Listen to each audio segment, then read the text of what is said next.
now call upon our President to respond to question number 1 as asked by Honorable Muimang. Honorable President.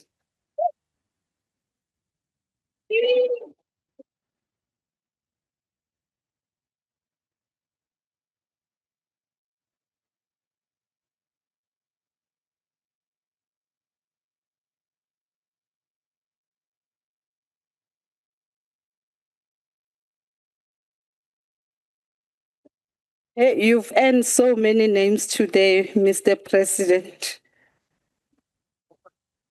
Really. Honorable Chairperson of the National Council of Provinces, honorable members, and honorable delegates who are also here present, and everyone else who is here. Please forgive me for not wearing my usual attire, which is a tie and a proper suit.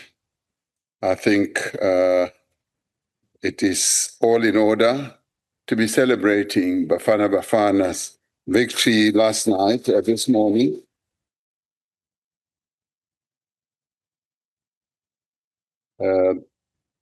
That victory was inspired by all of us. Actually, I've been telling people that we scored the goal, all of us collectively, that ensured our victory. So it is a joyous day. It is a day for celebration. Honorable members, the government has identified illegal immigration as a significant challenge in our country, which has implications for social cohesion, national security, and the provision of services to our people. On the 3rd of June 2026, Cabinet adopted a comprehensive approach for migration management in our country. I outlined the key elements of this approach in an address to the nation on the 7th of June. The comprehensive approach that has been endorsed also by the Presidential Coordinating Council, which brings together all 3 spheres of government and our traditional leaders, was quite pleased with the approach that we are taking. We have, in addition, held briefings with faith-based organizations or sector, traditional leaders, organized labor, and organized business just last night, and a number of other formations.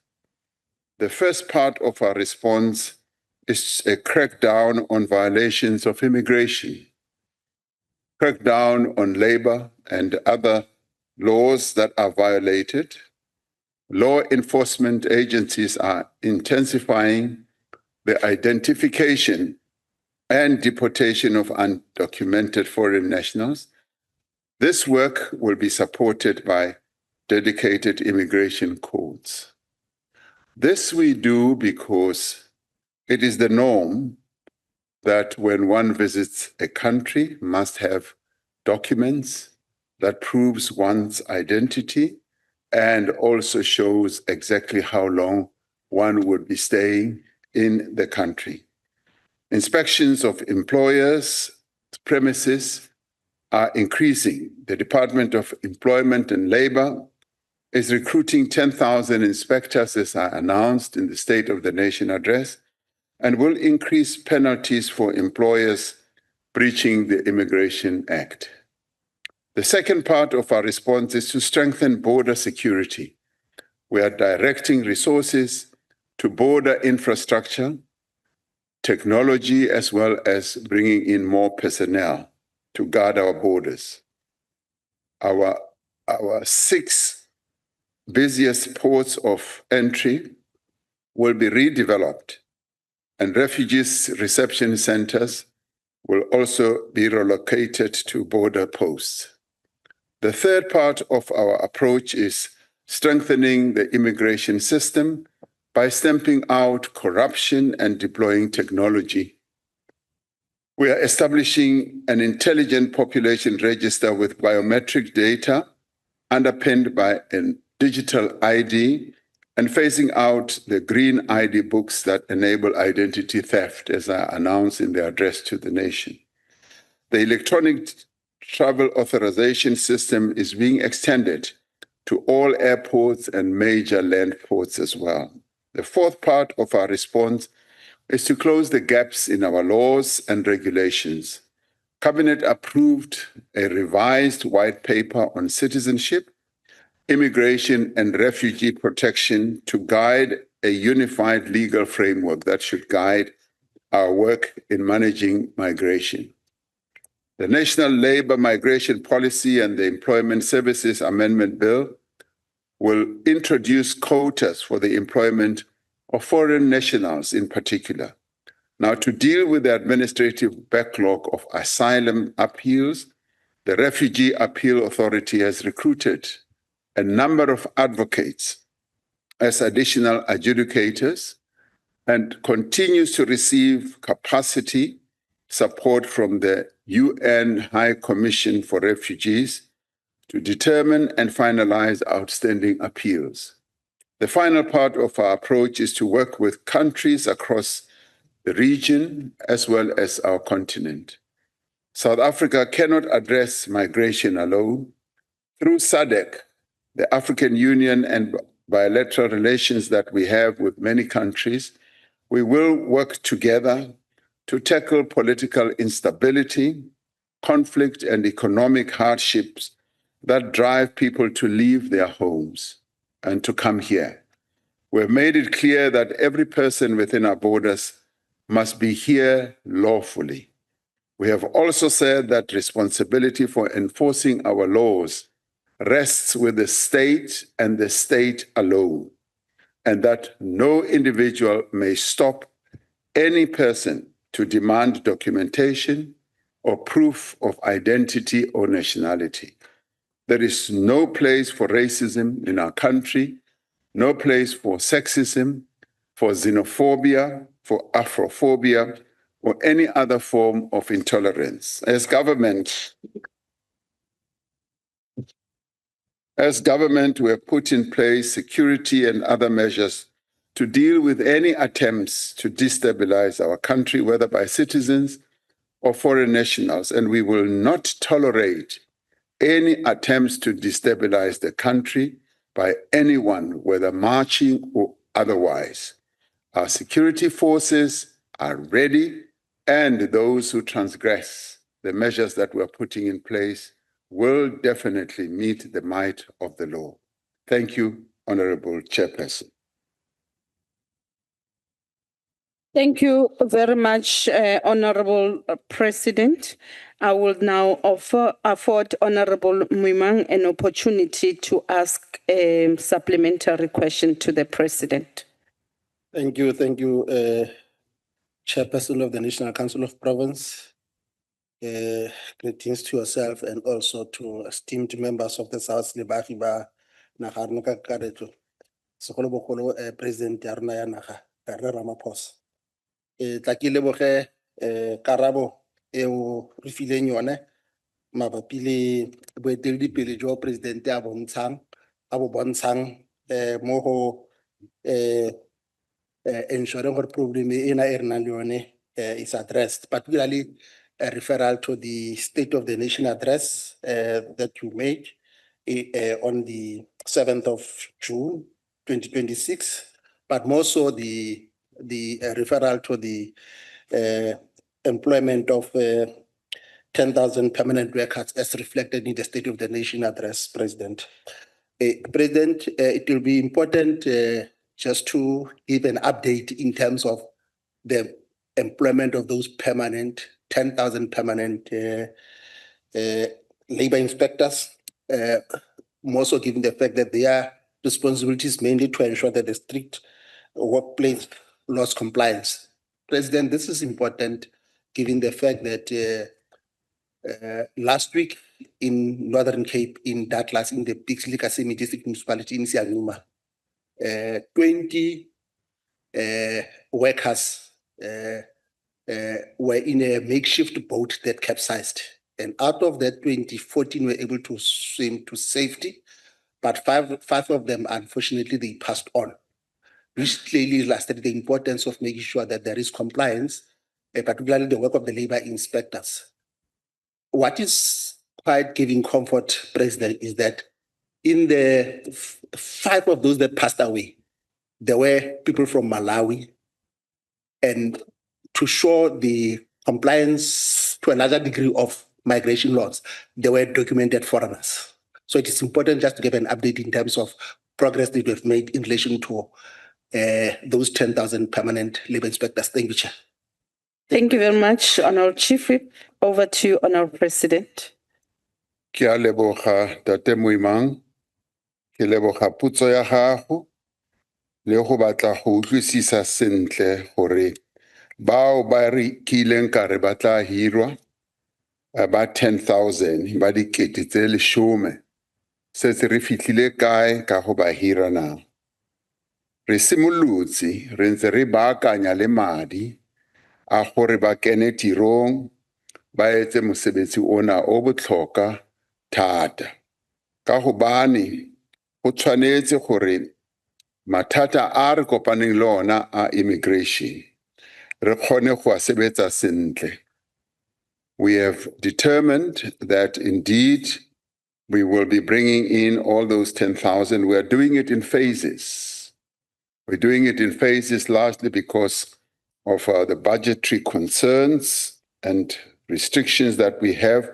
However, we are finding pockets of finance that will enable us to bring as many as possible. And we did say that we will be doing so in the next 3 years. So we are bringing them in phases. And as they come in, they have to go through training. And they have to undergo training so that they are fit and proper to be able to execute the tasks that we have given them. It is unfortunate that a number of those undocumented workers are falling either in boats and drowning or passing away in a variety of ways. As South Africans, we pay our condolences to their families and to the governments of their countries, and we want this whole process of immigration to be handled within the parameters of our law and as smoothly as possible. For they too are human, and as South Africans, we must handle all these matters in accordance with our human rights culture and in accordance with our values. So we will always seek to ensure that the safety of even those who are not documented to be here is primary in everything that we do, and ensure that they are protected and they are safe as we process their departure. A number of them have opted to leave on a voluntary basis. And so therefore, we are facilitating that. Almost 10,000 of them, particularly from Malawi, have opted to leave, and our officials are processing all that through the various reception centers in a number of our provinces. Thank you, Honorable Chairperson. Thank you, Honorable President. I bear testimony to that, Honorable President. I'm one of those who have been visited already. So what you are saying, it's already happening. I'm probably one of the few who has experienced it already. We'll now proceed to the next follow-up question, which is asked by Honorable Badenhorst. Mr. President, I'm sorry, I couldn't afford the scarf, but I could afford socks. So I'm wearing Bafana socks. Beautiful. Beautiful. Scarf is too expensive for me, I'm sorry. They borrowed me this, so. I'm dropping a hint here.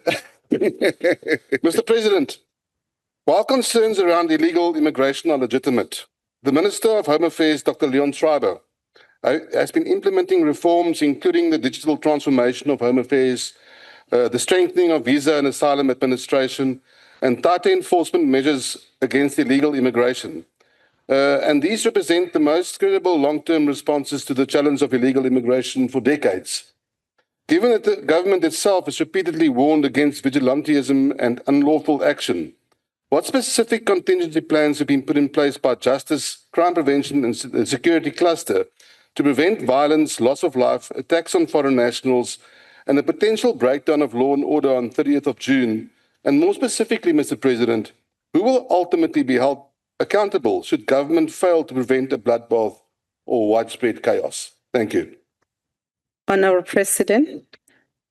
Thank you, Honorable Chairperson. It is true that the process of reforming our immigration measures is being implemented and being led by Minister Schreiber. What he's implementing has long been in the making. It started off in the 6th administration.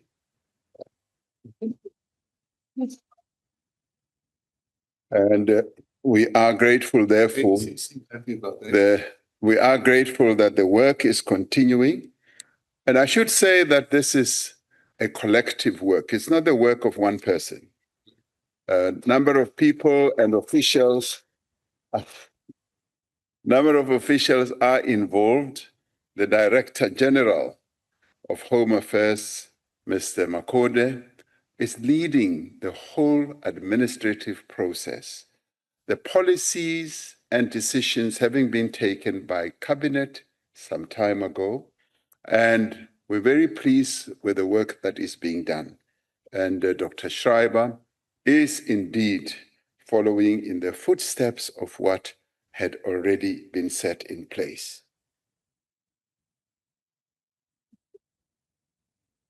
The Commission process of implementing all these measures is such that we are ready to deal with whatever disruption, instability that could take place. I'm a strong believer that South Africans are peaceful people. They are not xenophobic. They are not Afrophobic as well. And they want peace. They just want every day of the week to go on a peaceful basis without any disruption of their lives, disruption of services, and any danger to the life of anyone. So on the 30th, as people are saying, all manner of things will happen. We are taking measures to ensure that the 30th becomes a normal day where people will be able to work, to go about their business. Our security forces are ready. Net Joins is firmly in charge of what could happen. And so therefore, it is our responsibility collectively. And it is all of us who are accountable, particularly all of us who are here as leaders. By the way, as we sit here, we're not just bystanders. We're all leaders. We lead people who have elected us to be here. So each one of us has a role to play. Wherever we are, to ensure we call for peace, we call for calm, and where there might be people who want to destabilize the country, we should speak out. We should take whatever action that is necessary on a legal basis and work with our security forces and work with our government officials. This is a responsibility that we all bear. But having said that, I'm able to say that our security forces will be on the ready to prevent anyone from wanting to destabilize the country. Thank you, Honorable Chairperson. Thank you, Honorable President. The next follow-up question is from Honorable van den Berg. Thank you, Chairman. Honorable President, legal immigrants often display a strong work ethic and greater flexibility than many South African workers. When paid the national minimum wage, they accept far more flexible conditions and responsibilities while still earning significantly more than they could in their countries of origin. This is clear evidence that market forces are exposing a deeper structural problem in South African labour because it has become too expensive due to inflated legislation, rigid bargaining, high absenteeism, and an entitlement culture that often accompanies it. Employers in sections like construction, agriculture, and services are increasingly turning to foreign labour precisely because the total cost, wages, plus the tensions of strikes, CCMA cases, and low productivity makes many legal workers uncompetitive, local workers uncompetitive. My question is this. What concrete solutions is government implementing to address this expensive entitlement issue? Specifically, will you support meaningful labour market reforms such as less binding labour contracts, decentralized bargaining, and adjustments to early entry-level wages so that South African citizens can compete fairly? Thank you. Thank you, Honorable Van den Berg. Honorable President. Thank you, Honorable Chairperson. I'm tempted to comment on the thesis that the Honorable Member puts forward, a thesis which is archaic, so conservative, completely outdated, and it does not even begin to deal with the realities of the labor market today.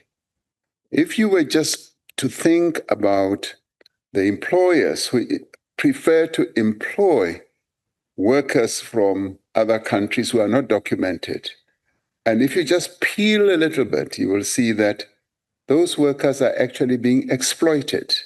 They're being paid slavery wages.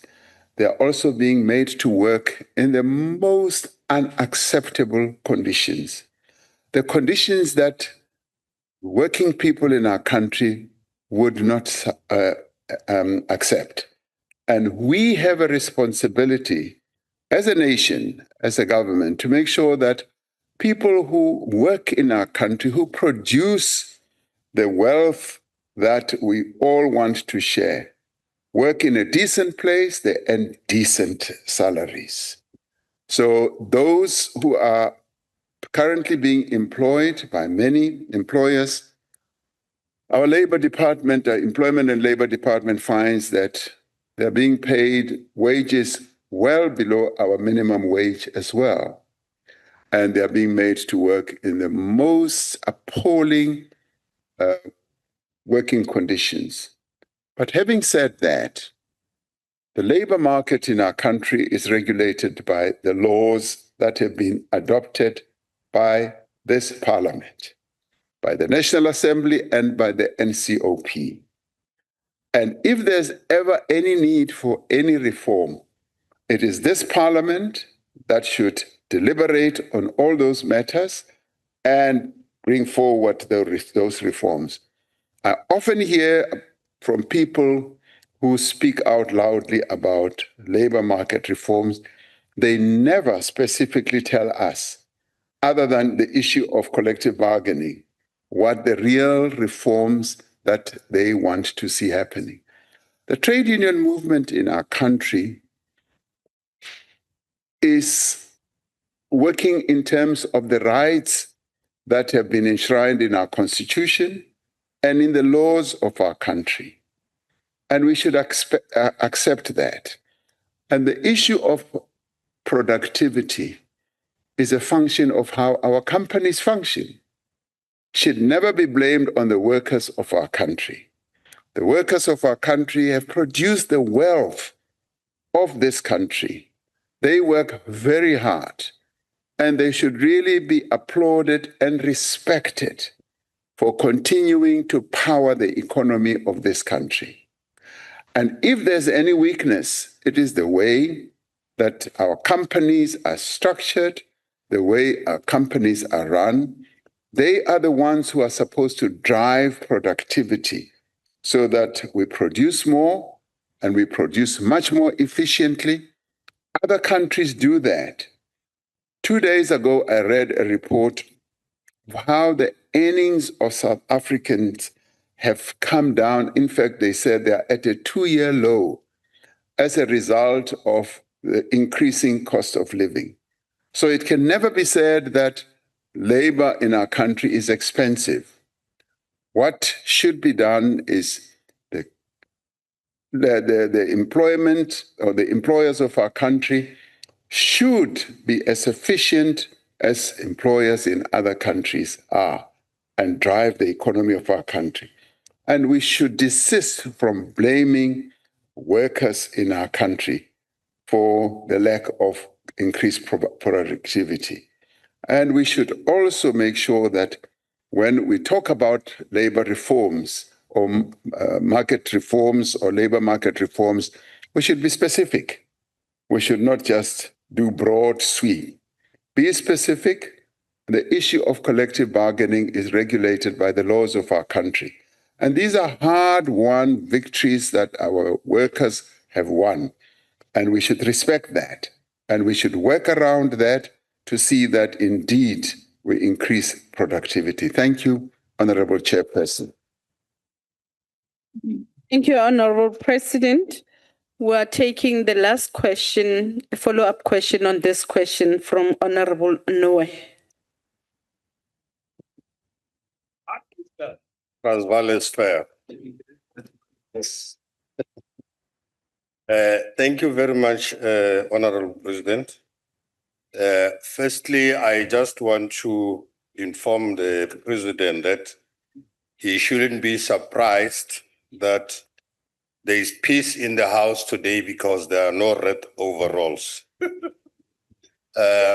Yesterday, Honorable Dlamini sent them packing to where they belong to their funerals. And then there will be others who will follow. Maybe next time when you come, you'll find others not here. He told them where they belong. So you will have peace today in the House. Honorable President, we just want to also agree with you and emphasize that the challenge that we have, it's not only about the porous borders, and that indeed South Africans are not necessarily a xenophobic nation. My question, therefore, is, Honorable President, what are some of the interregional efforts that the government has been spearheading in the African continent to ensure that immigrants does not leave their home countries to search for economic opportunities in South Africa? Thank you. Thank you, Honorable Noe. Honorable President, you may respond. Thank you, Honorable Chairperson. South Africa is committed to engender the development of our continent at an economic level, at a social level, and otherwise. Not only our continent, but our region as well. We would like to see increased economic growth, and to this end, the continent has adopted the Africa Continental Free Trade Area, which is really going to power the growth of our continent as countries on our continent trade with each other, produce goods, increase industrialization and manufacturing. We believe that when that happens, and it will happen, a number of people will prefer to work near their homes. They'll prefer to work in factories near where they live, and thus getting them not to be tempted to leave their homes and go to other countries. Yes, South Africa is an economic oasis. The development of that we've engendered in our economy become attractive to a number of people who come from countries where there is less than adequate economic growth. We as South Africa are working with other countries in our region to foster integration, to foster economic development.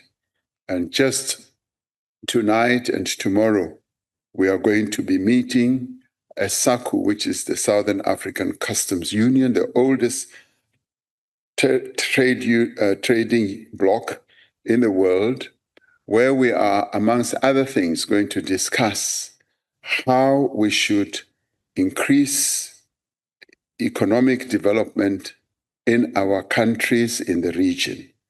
And knowing that by so doing and working together to foster integration, we will be establishing factories in the various countries in our region, will be industrializing.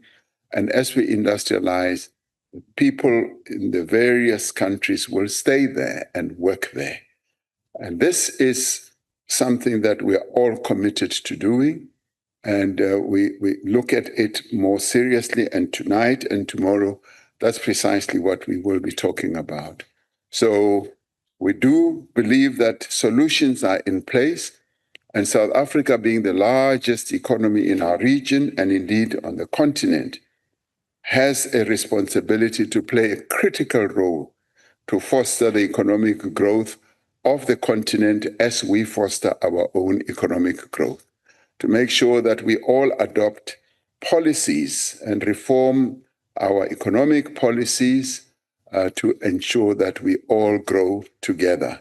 So we want to ensure that no country is left behind, so that even the people in our various countries are not left behind, and they also enjoy the prosperity that economic growth will yield. And this is the direction in which we are going.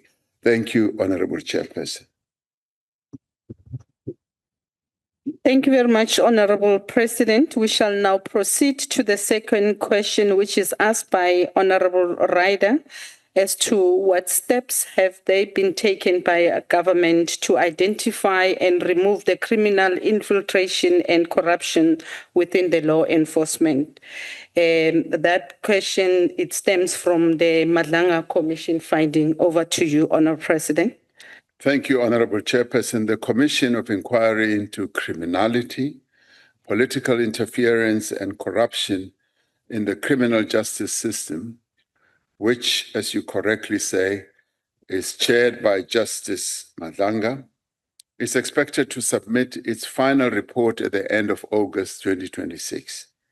The findings and recommendations of the Commission are expected to shed light on the alleged corruption and infiltration of the South African Police Service and other organs of the state.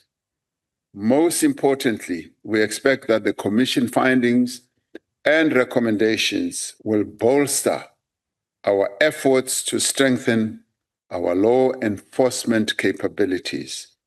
Now, the work of the Commission is already having a huge impact, the impact that is being seen by all and sundry.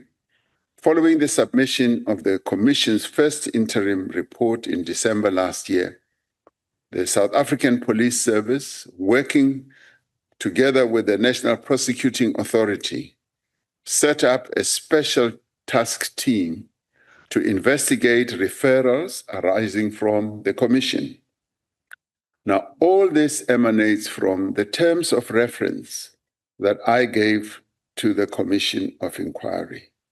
Those terms of reference are powering the work of the Commission and enabling the Commission to look very closely at some of the misdemeanors and wrongdoings within our criminal justice system entities.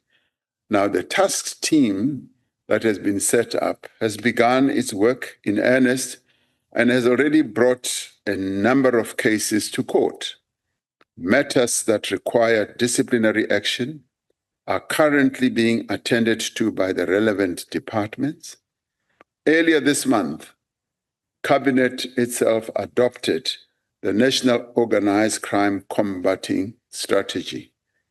As a short-term approach, the South African Police Service and the National Prosecuting Authority, supported by the State Security Agency and the South African National Defence Force, have established multidisciplinary task teams to investigate, to disrupt, and to dismantle criminal syndicates.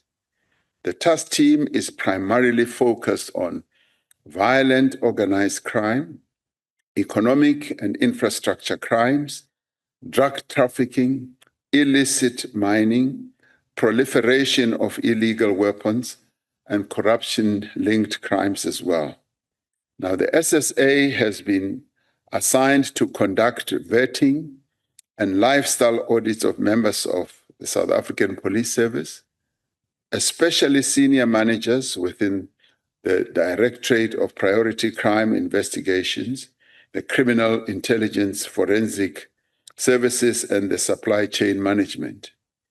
It is clear that there is criminal infiltration and corruption within law enforcement, intelligence, and other organs of state. However, through the measures that we are undertaking, particularly the work of the Commission, as well as working within the law and according to the process, due process rather, we are rooting out these elements and restoring the credibility as well as the integrity of our law enforcement and security apparatus. The overwhelming, and this I must say, the overwhelming majority of the men and women who serve in our law enforcement and security agencies do so with courage, with a great deal of sacrifice, and some of them working under danger or dangerous conditions, and through the professionalism and the integrity they are displaying. And these are the men and women who work diligently and work so diligently that they are unable to uncover the criminal activities of the few. So these are the men and women that we applaud. These are the men and women who serve the Republic and its people with great deal of commitment.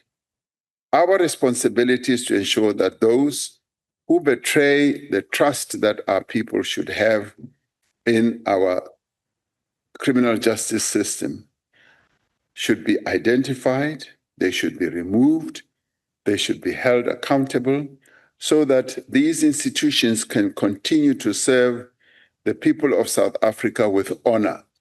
And we need, as I said, to thank those who continue to serve diligently and with a great deal of commitment. Thank you, Honorable Chairperson. Thank you very much, Honorable President. May I ask Honorable Ryder to ask a follow-up question?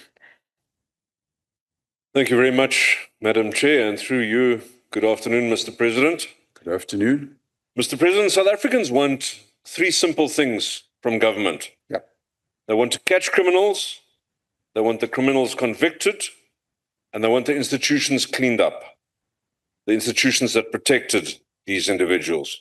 Now, the Madlanga Commission has suggested that organized criminal networks have penetrated large parts of the state itself, and you've confirmed that to us today. You've also told us that there are ongoing investigations, but I think South Africans want to see an example set. So can you tell South Africans today what senior officials have been removed and prosecuted as a result of these revelations? Or are we still trying to catch criminals while their accomplices remain on the state's payroll? Thank you, Mr. President. Thank you very much. You may respond, Honorable President. Honorable Chairperson, the answer is fairly simple and straightforward. Before I appointed the Madlanga Commission, a number of South Africans were doubtful about the efficacy of appointing commissions of inquiry. They kept on referring to, for instance, previous commissions, and they were quite dismissive of the effects or the usefulness of these commissions. They kept on referring to the Zondo Commission and arguing that nothing has been done to implement the recommendations of the Zondo Commission. I have said on a number of occasions, even in these houses of parliament, that we have been continuing to implement the recommendations from the Zondo Commission, up to and including recovering monies that were stolen, and up to and including reforming or passing legislation, which the Zondo Commission said we should pass, up to and including getting people arrested. The investigations are ongoing. And we've also enabled a number of other people to be recruited into the police service to do specialized investigations, largely of an economic nature and otherwise. Now, with the Zondo Commission, with the Madlanga Commission, before I even get to that, we also appointed 2 other commissions, which has really borne great results. There was a commission we appointed for SARS. SARS had been captured. We appointed a commission, and it looked very, very closely at what had been done in SARS. The commission made recommendations, which we implemented, and had also recommended that a number of people should be removed, and we did that. Appointed a commission for the PIC. It came up with recommendations which are being implemented as we move on. Now, with the Madlanga Commission has been, if you like, a godsend to us, because a number of things that are being uncovered and that are being testified horrify a number of South Africans. Some of them were deeply hidden in the police service itself and in other agencies.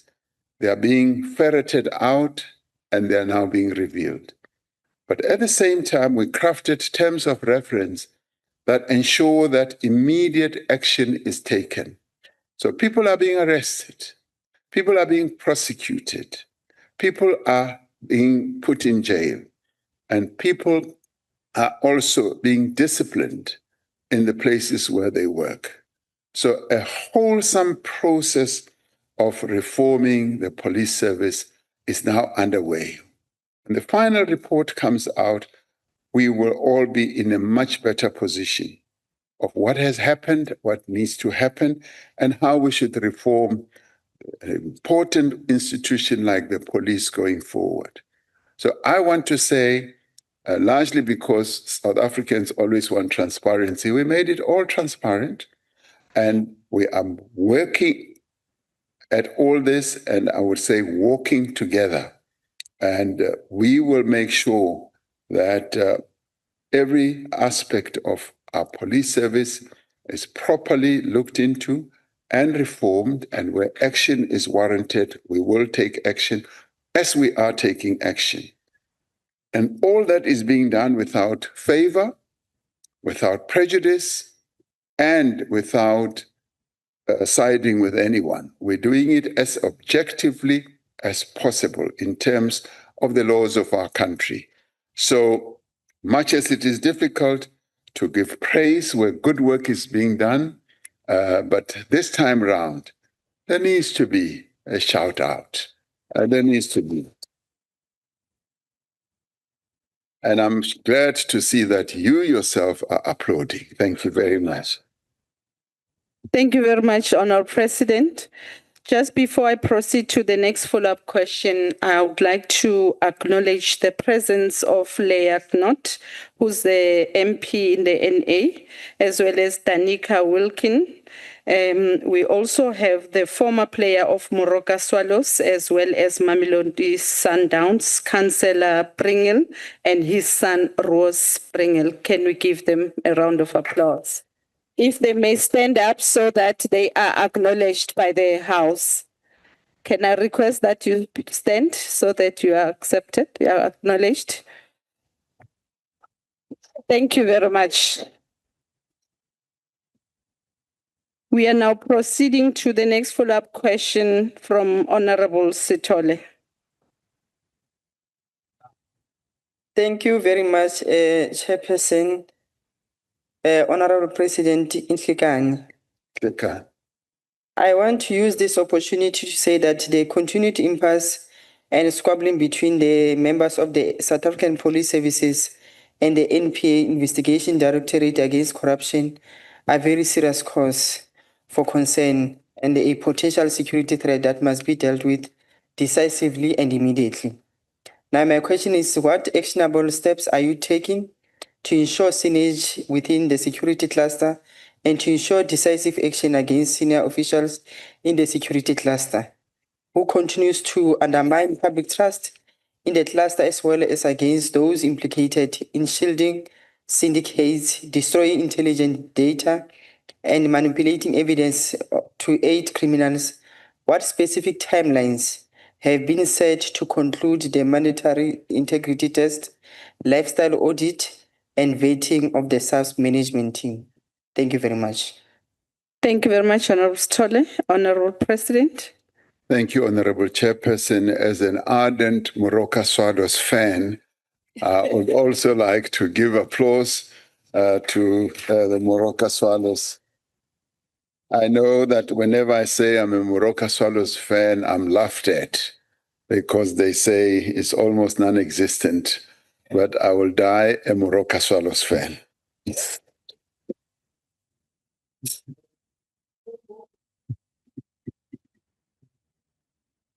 Honorable Chairperson, a number of steps are being taken to stem the instability within our security forces, and particular amongst the key officials, and a number of processes underway to ensure that all the key officials in our security agencies work in a cooperative manner, and they put aside what could be seen as vengeance against each other and focus on the task at hand. The task at hand is to fight criminality. The task at hand is to root out corruption and to ensure that the criminal justice system and entities in our country regain the trust of our people rather than to be going at each other. And of course, we do want to root out those who are involved in criminal activities. And this is what we are indeed pursuing. The process of, say, lifestyle audits is being processed by, as I said, the SSA, and we have determined that all senior officials in our security entities should go through lifestyle audits. That is a rigorous process that is currently underway. And whilst I would like to give clear timelines, vetting processes and lifestyle audits do tend to take time, but they are being done.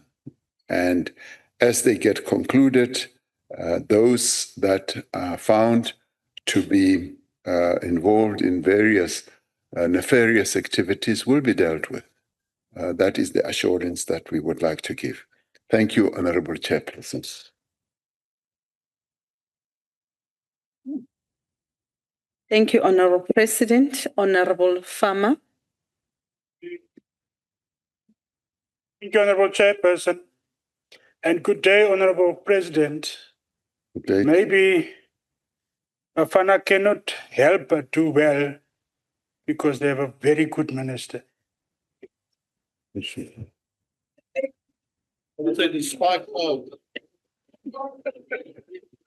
Honorable President, whistleblowers and officers who refuse to participate in syndicates become targets for their own corrupt colleagues, facing intimidation, victimization, or even assassination attempts. What is available to those honest ones who are also husbands, wives, mothers, and fathers? Thank you. Thank you, Honorable Fana. I'll hand over to the manager of Bafana to respond to the question. Over to you, Honorable President.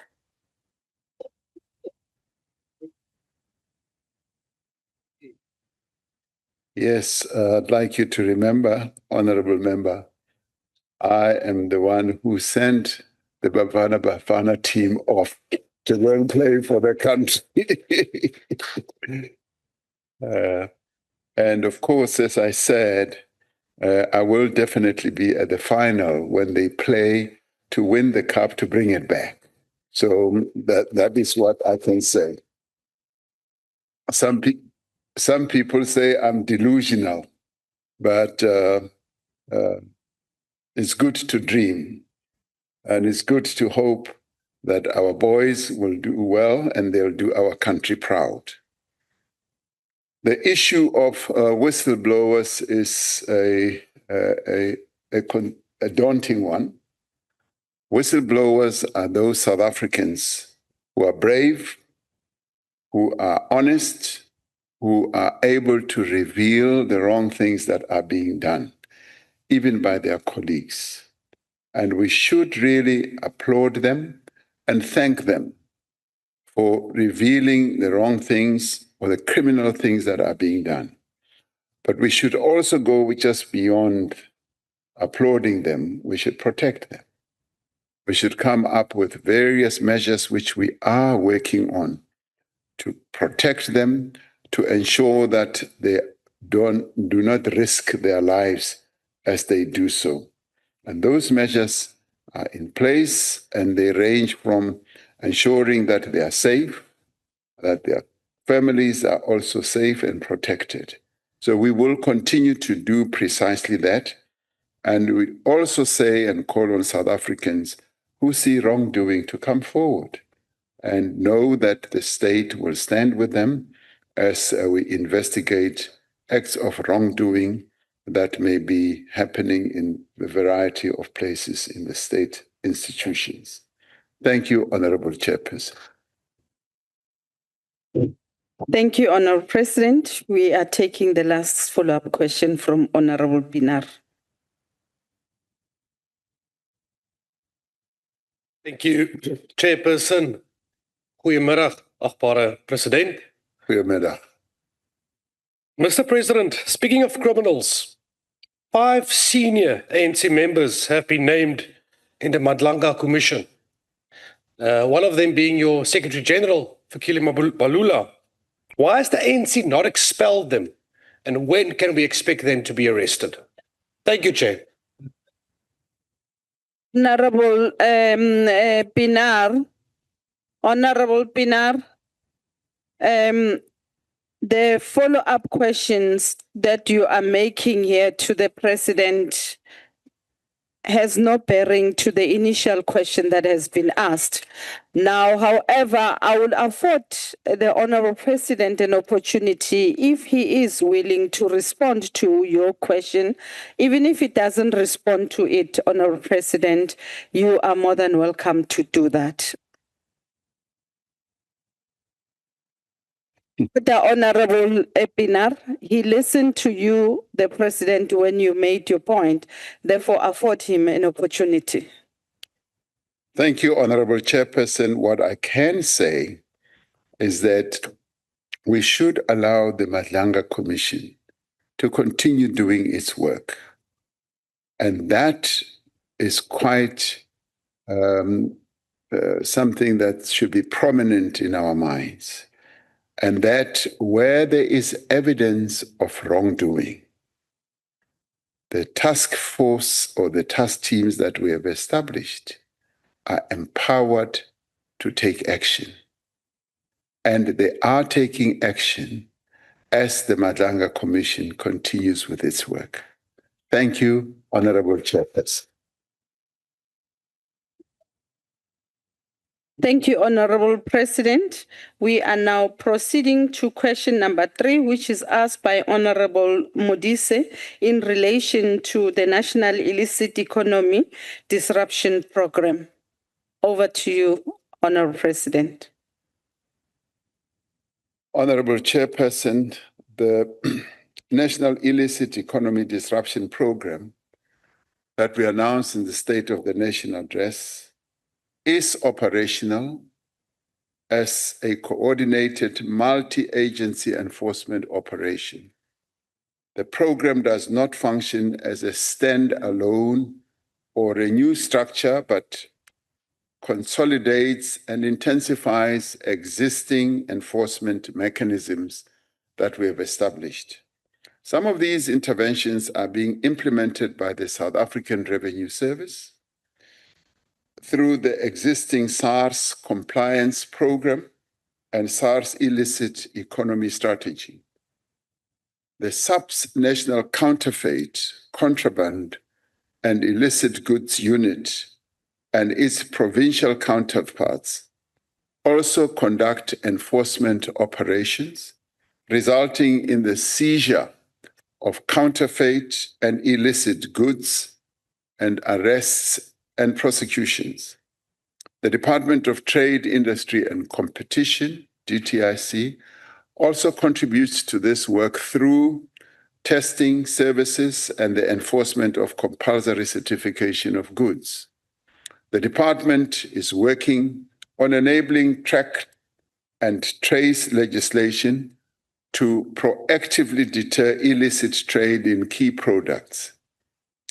The current approach is focused on those economic sectors that are under imminent threat and pressures from organized crime and illicit trade, including tobacco, alcohol, fuel, and counterfeit goods. But they are not only limited to these, they are much broader. One day when I visited SARS, I was shown a whole collection of goods that are counterfeited and that are peddled in our market, ranging from lipstick to medicines to all manner of other goods. So it's not only on alcohol and tobacco. These people who are involved in illicit trade are able to copy anything that has an economic value. Now, intelligence-driven operations are aimed at counterfeit clothing, footwear, apparel, cosmetics, as I was saying, cell phone accessories, and related goods. And at times when you look at some of these cell phones and apparel, you will even think that they are the original items that you buy from the original producers. Now, the South African Police Service and SARS, the provincial liquor authorities, and the Department of Agriculture conduct joint compliance and seizure operations targeting illicit and non-compliant liquor. Operations are also undertaken against illicit and counterfeit cigarettes, resulting in criminal cases and the recovery of excise by SARS. Now, the distribution of illicit trading in fuel is led by SARS, the Department of Mineral and Petroleum Resources, and the Border Management Agency. The South African Police Service itself provides operational and tactical support to these operations. The National Illicit Economy Disruption Program builds on existing interdepartmental cooperation, and examples of such cooperation includes illicit financial flows, multi-agency task team, the Organized Crime and Corruption Task Team, and multi-stakeholder working group on illicit trade.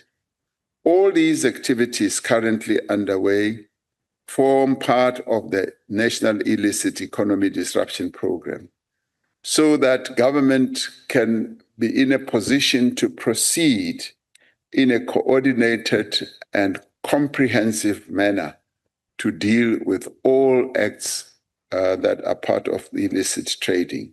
Thank you, Honorable Chairperson. Thank you, Honorable President. I will allow Honorable Modise to ask a follow-up question to the President. No, thank you so much, Chairperson.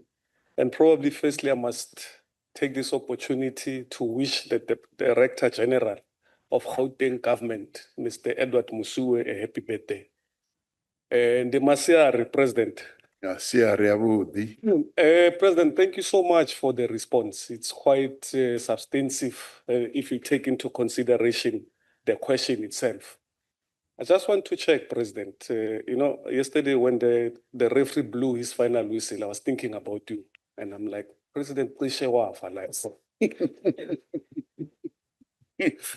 Yeah, President, Earlier this year, the former commissioner of SARS has indicated that illicit economy has grown so much more than the formal economy of the country in the past 15 to 20 years. Now, I want to check, is there a specific department or office that is responsible to coordinating the activities that deals with the illicit economy? And secondly, how does this then help in resolving the historical bottlenecks when you take into consideration Operation Ukbusa? Thanks, Chair. Thank you very much, Honorable Modise. Honorable President. Honorable Chairperson, thank you.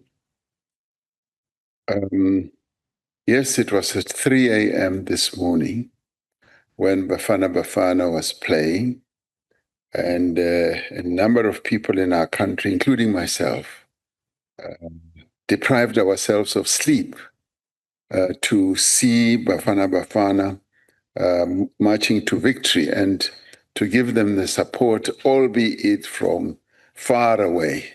And I think they could feel our support, the enormous spirit and support of many South Africans who were awake at that time.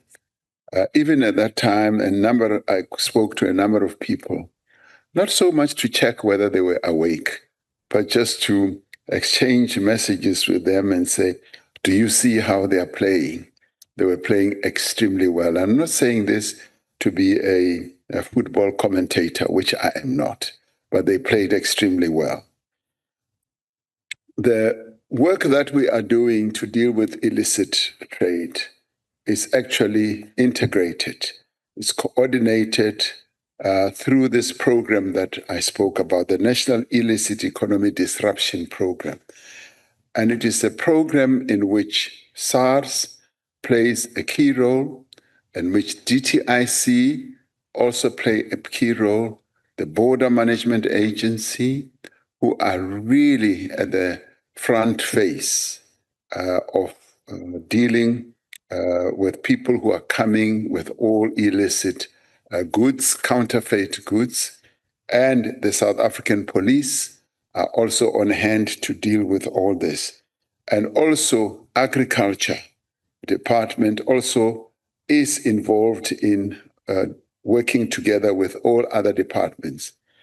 And this has helped us to break down the silos that have often prevailed in government, where various departments tend to work alone.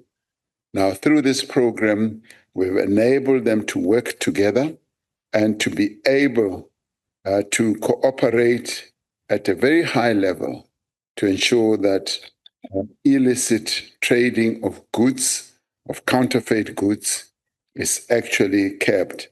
Now, illicit trading, as you correctly said, has been growing by leaps and bounds, not only in our country, but globally.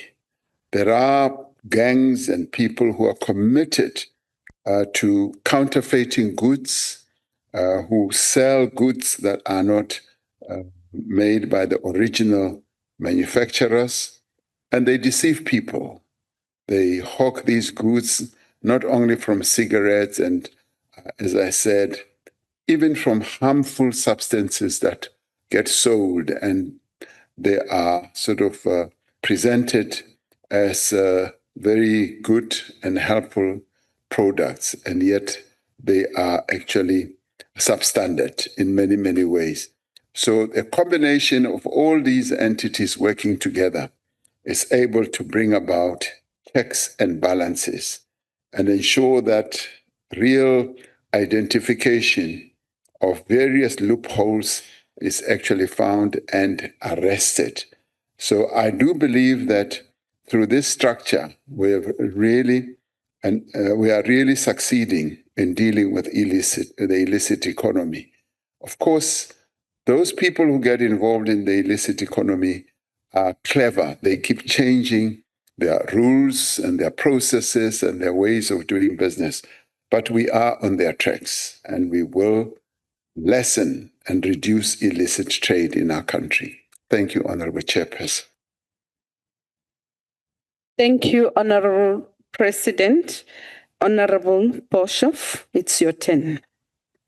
Thank you very much, and good afternoon, Chairperson, and good afternoon to you, Mr. President. Mr. President, you have repeatedly spoken about building an ethical and capable state. Do you accept that public confidence in the fight against illicit economy is weakened when South Africans perceive that accountability is often demanded of others, but seldom demonstrated at the highest levels of government? Thank you, Chair. Thank you very much, Honorable Boshoff. Over to you, Honorable President. Of course, we demand accountability all round. And we often say that we want all of us in South Africa to be accountable, to be people who work on the basis of integrity.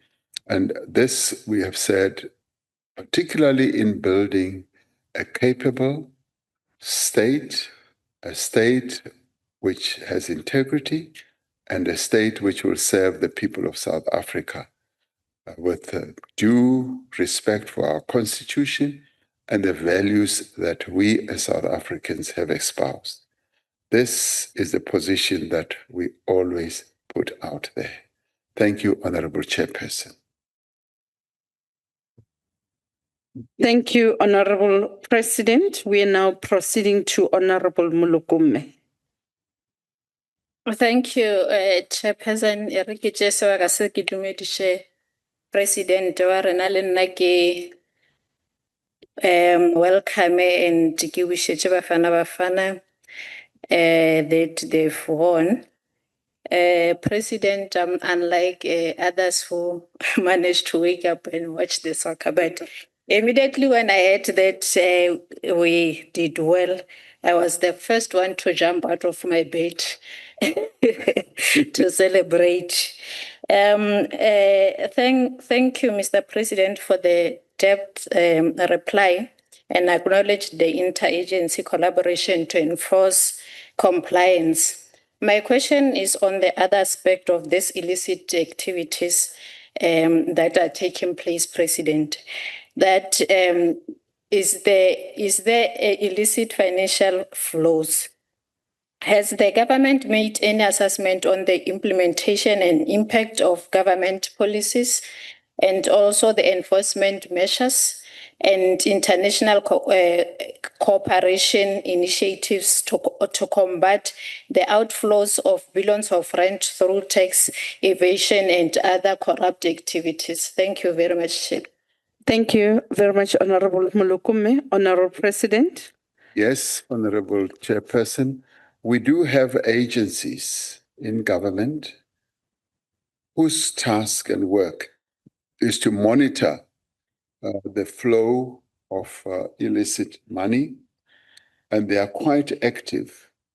And the FIC, for instance, is able to track transactions that are suspicious, and they are able to raise the alarm so that the various other agencies or entities in government are able to follow through and ensure that action is taken. So, as you correctly say, illicit trading, illicit economy is always accompanied by illicit money flows. And so agencies that we have are able to look at that very closely and see exactly some of those trades that are taking place. And because our economy is so big, they are able to be on their toes and look at various transactions that they believe are suspicious. So that is done on a regular basis. Thank you, Honorable Chairperson.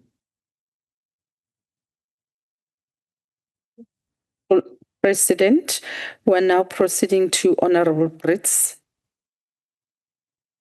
Thank you, Honorable Chair. Mr. President, trade in illicit products like cigarettes and liquor became embedded during the COVID-19 lockdown period, and it is still thriving today.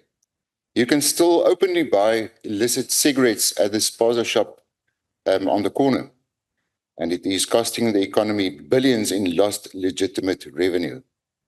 Now, you have answered a number of questions, but what evidence exists that this program you announced is indeed disrupting syndicates rather than simply increasing the cost of doing business for criminals? Simultaneously, chasing away thousands of affected legal job opportunities and legitimate companies like British American Tobacco. Thank you, Mr. President. Thank you, Honorable Brits. Over to you, Honorable President. Honorable Chairperson, the current Commissioner of SARS, as well as the previous one, have highlighted the concerns that we should all have about illicitly traded products. And when it comes to those two items that you have highlighted, there are special operations that are being pursued or worked on to identify those who are involved in those illicit trading networks. So that is a process that is currently underway, and I am satisfied that with the hawkish eye that SARS has on illicit trading, we are going to continue seeing a lot of progress and success. Yes, you are right. This illicit trading, particularly in alcohol and cigarettes, reached perhaps its height during the period of COVID, when a ban or restrictions had been imposed to preserve the health of our people. A number of people found gaps to get involved in those illicitly traded products. But we have identified that there are these networks and they are being pursued and action is being taken. Of course, SARS does not always announce precisely what actions they are taking. They work in a very special way, so does the BMA, but they are continuing to take action. Thank you, Honorable Chairperson. Thank you, Honorable President. We are now moving to question number 4. I don't see Honorable Makesini in the House. Can I establish whether Honorable Makesini has joined in through the virtual platform? Oh, she's not even on a virtual platform.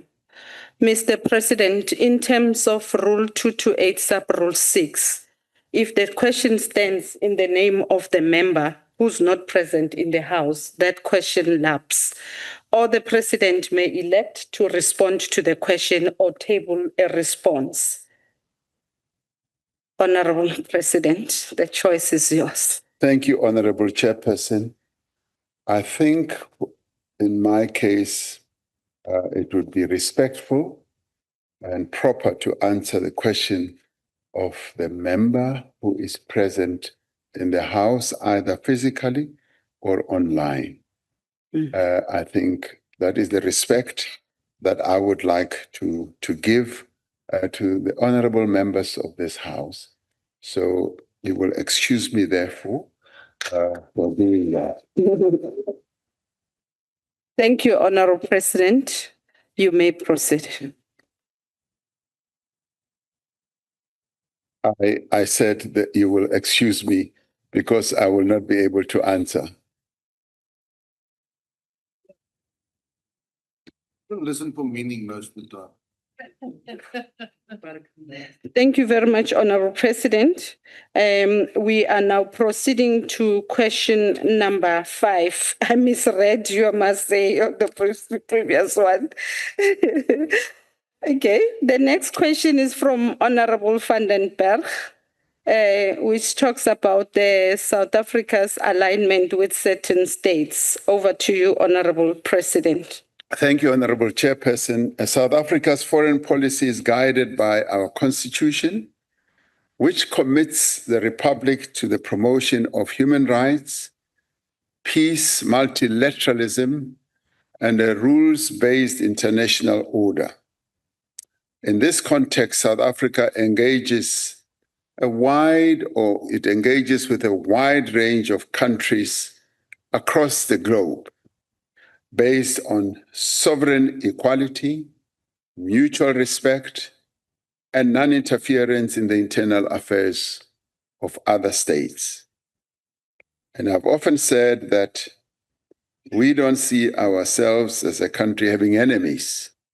We are a country that seeks to be at peace with all other countries and have good relations with all.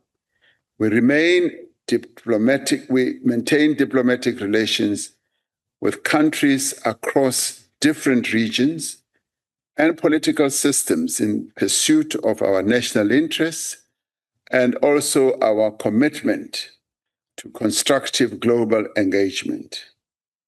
This approach is consistent with South Africa's long-standing policy of non-alignment and strategic autonomy. Engagement with countries such as the United States, Iran, the Russian Federation, and the People's Republic of China, and various other countries takes place within this framework. This engagement takes place through bilateral relations that we have with many countries across the world and multilateral platforms, which we are a part of, with a view to advancing dialogue, cooperation, and peaceful resolution of disputes. The Minister of International Relations and Cooperation acts in accordance with the policy positions of our government and within the mandate provided by the President and our Cabinet. South Africa remains committed to its policy of non-alignment. This does not imply neutrality or disengagement, but rather an independent foreign policy that seeks to promote dialogue, cooperation, and peaceful resolution of global challenges.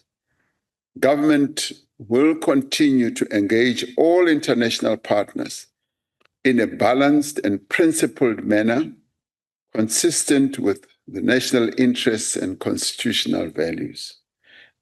South Africa values its long-standing bilateral relationship with the United States and continues to engage constructively with the United States on areas of mutual interest, even in areas where we disagree.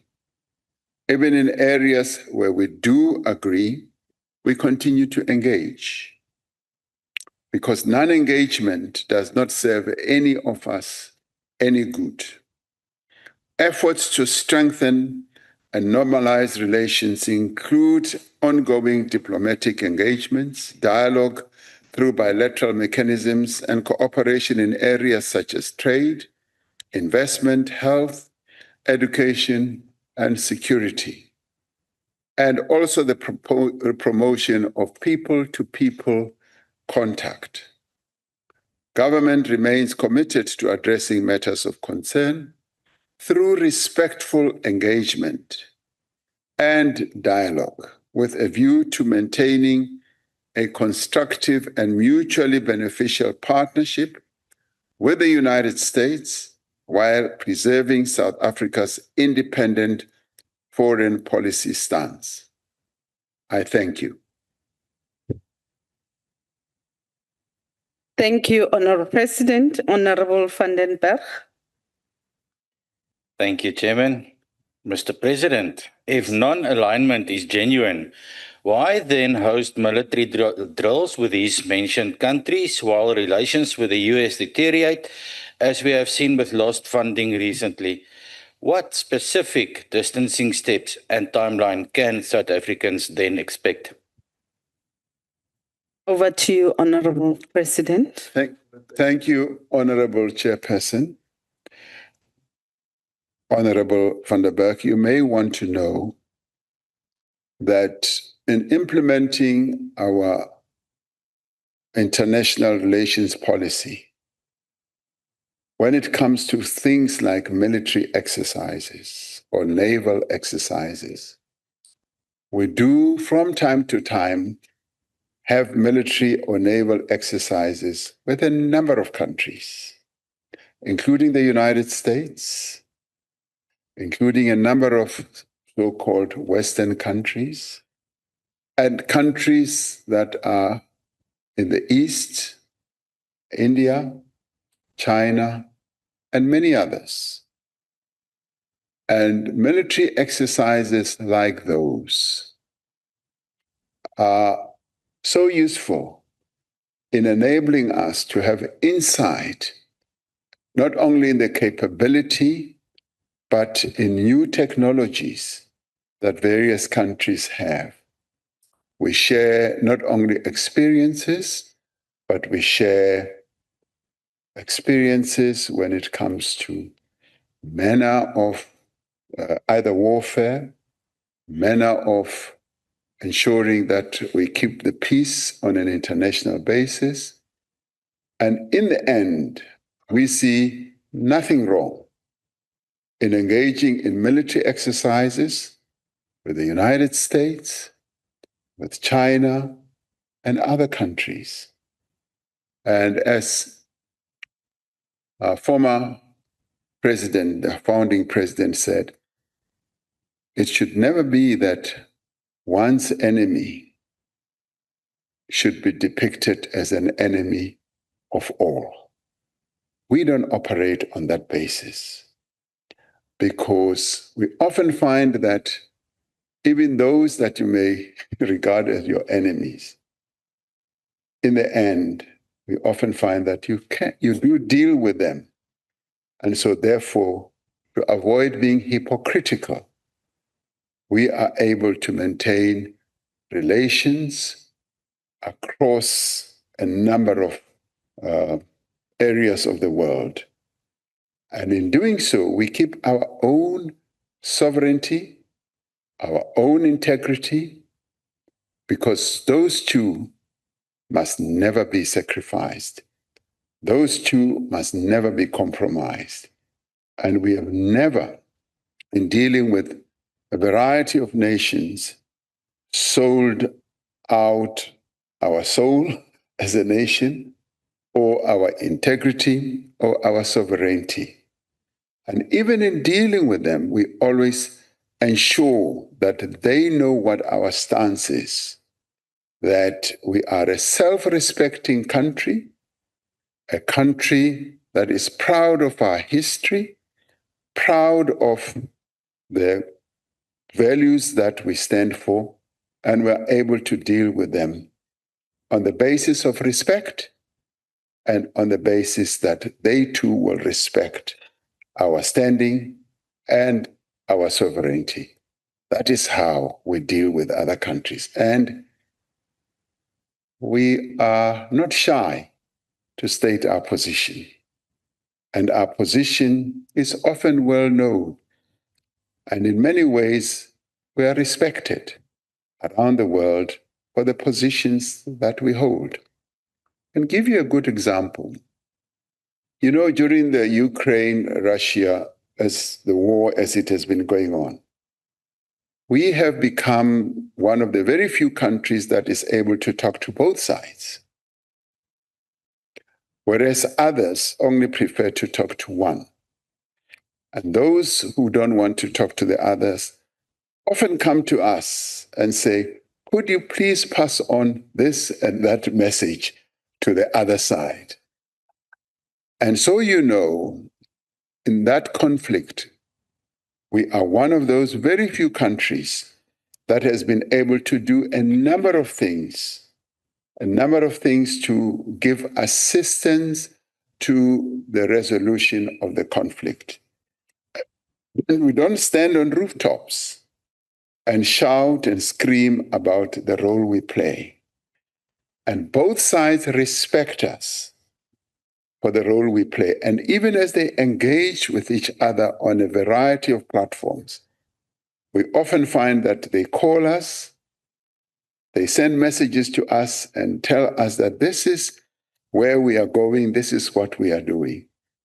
And that to us demonstrates the respect that they have for the stance that we always take and the role that we play. We play a positive role in the world with regard to the resolution of disputes. And we are not shy, we're not shy at all to vocalize that. And those who have problems don't know the impact that South Africa has on the global stage. It is a positive role that we play. Thank you, Honorable Chairperson. Thank you, Honorable President. Honorable Lekwase.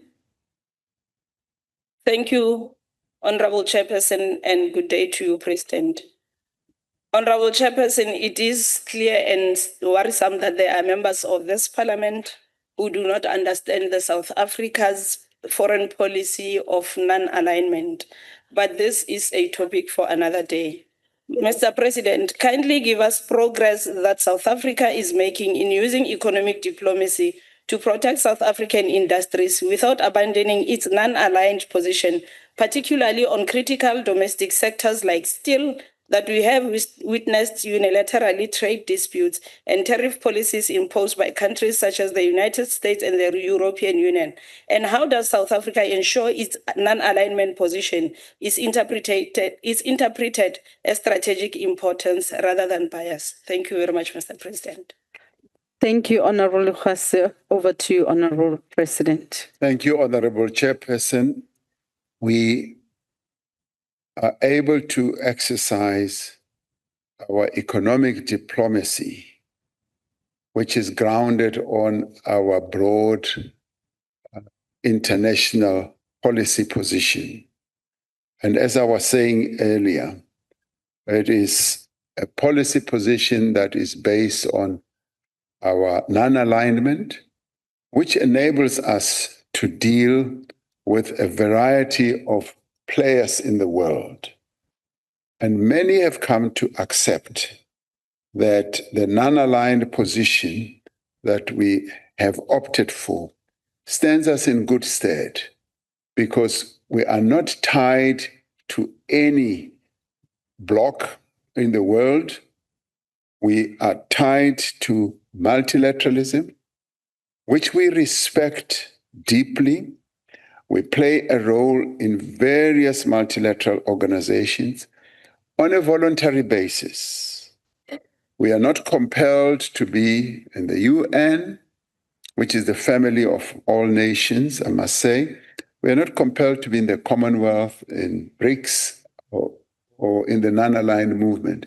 It is by choice, and it is through exercising our own policy position. And armed with that, we're then able to exercise it through economic diplomacy. And where there are, for instance, disputes of an economic nature, we're able, armed with our non-aligned policy, to be able to engage with all countries without saying we will not talk to this one or we will not talk to this one. It enables us to engage with all to advance the interests of South Africa. And we should understand that the real foundation of our international policy is to advance the interests of South Africa. And to do so, we will engage on a basis of sovereignty, of respect for others with a variety of countries. So, for instance, when it comes to trade negotiations, where, for instance, others may want to impose tariffs, we engage with them. We go to various forums, be it on a bilateral basis or multilateral basis, and we engage with them. with a view of finding solutions, be it them having acted on a unilateral basis or on the basis of either regional blocks that they may want to advance. So we are quite robust and active when it comes to economic diplomacy. More so now in the wake of the tariffs that were imposed on many countries around the world by the United States. We have decided to turbocharge our economic diplomacy and reach out to many countries around the world with a view of establishing sustainable trade relations with them, and with a view of establishing dependable relations with them, where we know that we can relate with them on the basis of respect and on the basis of trust. So that is the basis on which we exercise our economic diplomacy and deal with issues such as steel, deal with issues such as critical minerals and many others. And we are well armed with the principles and the values that underpin our general international policy. Thank you, Honorable Chairperson. The next follow-up, Honorable President, is from Honorable Adrianse. Thank you, Honorable Chairperson. Honorable President, our international standing should open up trade options and not close them. True non-alignment means being guided by principles, not friendships. Yeah. If South Africa is genuinely non-aligned, as alluded to and confirmed just now, why does government appear reluctant to criticize authoritarian states with the same vigor that applies elsewhere? And what message does that send about our commitment to human rights, democracy, and the rule of law? Over to you, Honorable President. Thank you, Honorable Chairperson. Let me thank you because you are reiterating precisely the principles on which our foreign policy is based. Respect for human rights, democracy, and the values that are so strongly enshrined in our Constitution. Now, we, in executing our foreign policy, we ensure that human rights and principles of democracy become our guiding light. And in exercising our foreign policy, we are able to utilize a number of policy instruments. And some would want us to engage vigorously on a bilateral basis with a number of countries. And some would want us to stand on tabletops and use megaphones to shout out our policies and all that. And some would want us just to be completely quiet. Now, we are able to utilize a variety of instruments. And where our policies are at variance with various partners in the world, we are able to vocalize precisely where we stand. And we often say, this is where we stand as a country. And we seek not to interfere in the policies of other countries, but state our own position. And there will be occasions where, for instance, where certain parties or entities in the world just remind us of the past that we have had, where, for instance, we believe that policies such as of apartheid are being perpetrated. And we will not be quiet. We will speak out because the majority of South Africans lived through the horror of policies of that nature. Having felt the stone in the shoe, we will speak out. And there are other moments where, yes, there will be certain policies that could be at variance with ours. We will articulate our position very clearly and directly. And we therefore are able to utilize a variety of instruments, a variety of levers and measures to execute our policy. And we have found that it is quite successful. And others, of course, in our country would want us to stand on tabletops and just shout out at everyone, and in doing so, not even begin to achieve the purpose of getting to resolve the disputes that are given rise to by whatever is happening elsewhere in the world. And so therefore we choose our moments. We choose the various processes that are underway to engage, and all the time seeking to have disputes resolved, disputes settled in a variety of ways. That is the way that we have adopted to exercise our foreign policy. Thank you, Honorable Chairperson. Thank you very much, Honorable President. The last follow-up question on this question, Honorable President, is from our veteran, Honorable Phala.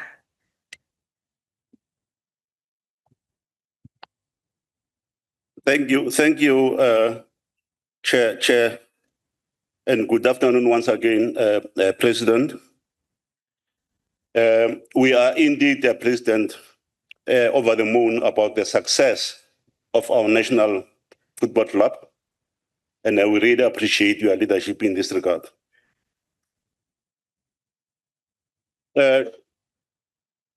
Honorable President,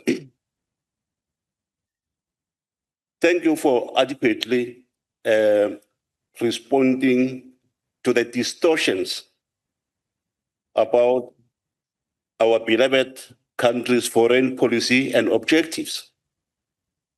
And I want to emphasize, President, the distortions, because our policies are very clear, as you have indicated. And Honorable President, I want to speak about the BRICS.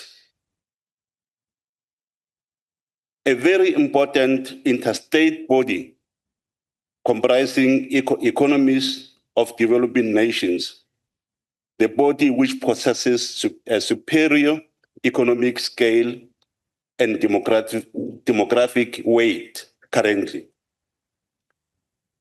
My question, Honorable President, is that how has South Africa's membership of BRICS assisted and efforts to influence reforms of international political and economic institutions? That's my question, Honorable President. Thank you very much. Thank you, Honorable Phala. Before the President responds, I'm sure, President, you will note the timing there. It's haywire. So the server is down. Please don't mind the timer. We will indicate when your time has lapsed. You may proceed, Honorable President. Thank you, Honorable Chairperson. The Honorable Member refers to our participation in BRICS. We are a proud member as South Africa of the BRICS formation, which has grown by leaps and bounds and now represents up to 48 to 50% of the world population, of the global GDP of about 40 to 50 or 43%, and nominal GDP of about 30%. Now, it has enormous reserves. And when you come, for instance, to reserves such as oil, it's almost 50% of oil reserves or assets that of liquid petroleum that reside in BRICS countries, as well as gas and all that. So for us as a country, the benefits that we derive from BRICS are quite enormous. And we never want to compare one global formation to another, but BRICS stands out as an outlier, which has brought together a number of countries that want to cooperate, trade with one another, and in proving that, they established the new development bank, which is helping to fund particularly infrastructure projects in various countries. And when BRICS countries get together, they discuss all manner of things. And one of the recent areas of discussion was, for instance, in just having common payment systems, global payment systems, a matter that has been thoroughly discussed by all those countries. I mean, payment systems are so important for countries that trade with each other. And so as that whole idea matures, going beyond just the formation of the investment body or the new development bank, we'll find that it becomes more and more effective and enables those countries to trade with each other on a seamless basis. And there are a number of other areas in which BRICS comes up with policy positions, and without, of course, interfering in the policies of each country. And this is where, for instance, we utilize the BRICS as a melting point of enabling countries to express their views on a number of issues and still be able to retain their own sovereignty. So BRICS has been a great benefit to us as South Africa, and that is why we're so proud to be associated with a number of countries that are members of BRICS. In many, many ways, being a very small economy country, being a member of BRICS, actually lifts us up and gives us benefits that we would otherwise not have. So BRICS has been of great benefit to us as a rather smaller economy than the gigantic economies such as China, Brazil, India, and a number of others. And we participate with all those countries on the basis of equality, of respect, and knowing the value that we each add. And the value that we add is so respected. Even as BRICS summits are also held in our country, they value the positive contribution that South Africa makes in the BRICS family. So thank you very much. Thank you, Honorable President. We are taking the last question, which is from Honorable Kaunda in relation to the presidential nodal points. Over to you, Honorable President. Thank you, Honorable Chairperson. The Presidential Nodal Points Program, incorporating the Urban Renewal Program and the Integrated Sustainable Rural Development Program, predates this administration. While the specific institutional arrangement that are associated with these programs have changed over time, the underlying objective of directing coordinated government interventions across areas that are characterized by poverty, unemployment, and underdevelopment remains a feature of our government's policy. These objectives have subsequently been reflected in programs such as the Comprehensive Rural Development Program, approved by Cabinet in the year 2009, and more recently through the Integrated Rural Development Sector Strategy of 2023. Now, these objectives have now been taken up through the district development model, specifically the work to address development challenges through an integrated approach to policy planning and execution. So the DDM, as we call it, was introduced in 2019 to fix the coordination challenges that have long undermined service delivery.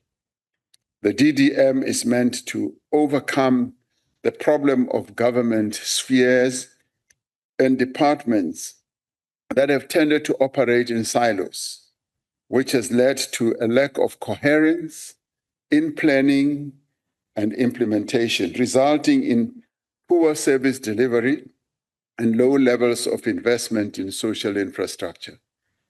Now, this DDM focuses all spheres of government on the municipal, district, and metropolitan spaces as the key sites of joint planning, budgeting, and implementation, working together with business, labor, and this is the real good aspect of DDM, because it seeks to engender cooperation, collaboration between government, labor, civil society, as well as business and ordinary citizens in each district or metro, and develop a single long-term plan that all three spheres of government align resources behind, working together with a number of key role players in the area. This is meant to accelerate delivery of water, sanitation, electricity, and roads. What had been service delivery challenges can be turned into development opportunities through localized procurement and job creation that promotes and supports local businesses. The key objective of the district development model is to coordinate a government-wide response to poverty, unemployment, and inequality. In fact, it should be seen as a stakeholder-wide response, because it does not only limit itself to what government should do, it brings government closer to citizens, but also enables businesses to also be part of this process, labor to be part of this, and community-based organizations by strengthening the coordination role and capacities at the district and metro level. This improves responsiveness and accountability. The DDM process expedites delivery by breaking the silos down and assigning plans and budgets and converting service delivery blockages into local and employment opportunities in our districts. And we have seen this working out so well, albeit in its nascent stages in eThekwini, which is one of our big metros, which is a district in the end, where we have seen business, unions, local government, provincial government, and national government, and community-based organizations working together. And we've seen how, for instance, the city of Durban has been transformed, and the local areas that make up the metro are now also beginning to benefit from all that. We still have a long way to go, but we have embarked on a process that is definitely going to turn eThekwini into the true jewel, for instance, of tourism in our country once again, and also ensure that service delivery becomes a process that benefits all. Thank you, Honorable Chairperson. Thank you very much, Honorable President, for the response. The first follow-up question is going to be asked by Honorable Kaunda. Thank you, Your Excellency, or Chairperson, and thank you, Your Excellency, for your comprehensive response. Let me also take this opportunity to wish you well in your evening meeting to reposition Africa to take its rightful position in the global economy. We wish you everything of the best. Honorable President, looking at how this targeted approach, which was implemented through the presidential nodal point, has impacted positively, especially in the areas like Umsinga, KwaZulu-Natal, which is a poverty-stricken area, KwaMaphumulo, Inanda, Ntuzuma, and KwaMashu. So if you look at the evaluation of how these have impacted, there are positive indicators that if this can be taken forward, it will also continue to make and add more value in turning the tide around. So my follow-up question is the president considering to revive such an intervention, which is a very targeted intervention to turn around the fortunes of these communities, especially if you look at the areas like Inanda. Inanda is leading with conduct crimes in the Republic of South Africa. So it still requires, as much as there were interventions, but we still need more interventions in this regard. Is the president considering to revive such a noble program? Thank you very much, Honorable Chairperson. Thanks, Honorable Kaunda. Over to you, Honorable President. Yes, thank you, Honorable Chairperson. The answer is yes. We do need, as we proceed with the implementation of a district development model, which really calls for us to focus on specific areas in our country and develop one plan, one budgeting framework, as well as doing it under the rubric of one government. A government that is layered as national government, provincial government, and local government, and embark on projects that are going to be of benefit to our people. And yes, begin to deal with even areas such as criminality, which, as you correctly say, is so rife in some areas in KZN, and not only in KZN, but in a number of places around the country. Yes, that is our intention. And for instance, just yesterday we were talking about the Eastern Seaboard, which will be a cross-border type of project, which will incorporate the Southern KZN and the Eastern Cape, and a number of districts that will be focused on with a high level of interventions, catalytic projects for infrastructure, bringing in investors from a number of places. And now this is going to be one of those projects that is going to be, in my view, quite exciting, because it brings together traditional leaders, brings together local governments across the border of two provinces, and brings together the private sector and brings together local government as well as provincial and national government in an area of our country which has been quite neglected, which has some of the poorest regions in our country. And as we execute the various projects, the district development model will be at the core of it, and we'll be able to embark on those type of projects that will lift the lives of our people, just as Honorable Kaunda was saying, with areas that he alluded to, Umsinga and a few others. So that is the intention as we embark on implementing the district development model. Thank you, Honorable Chairperson. Thank you, Honorable President. I now invite Honorable Pienaar to ask a follow-up question. Dankie, voorsitter. Mr. President, let's hope I can get an answer out of you this time. Mr. President, the ANC ministers and speechwriters have been peddling the DDM model ambitiously for the last few years. why do you keep pushing for centralized control even though the South African Communist Party has abandoned you? Thank you, Chairperson.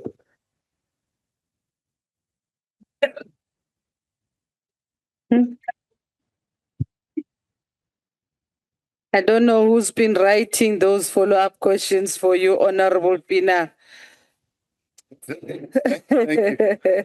Thank you. So obsessed about the ANC today, Honorable President, you may not respond to the question because there's no relevance to the initial question that's been posed before you. Thank you, Honorable Chairperson. And of course, I will follow your guide in this regard. But all I would want to say is, Honorable Pinar, in Xhosa we would say unochuku.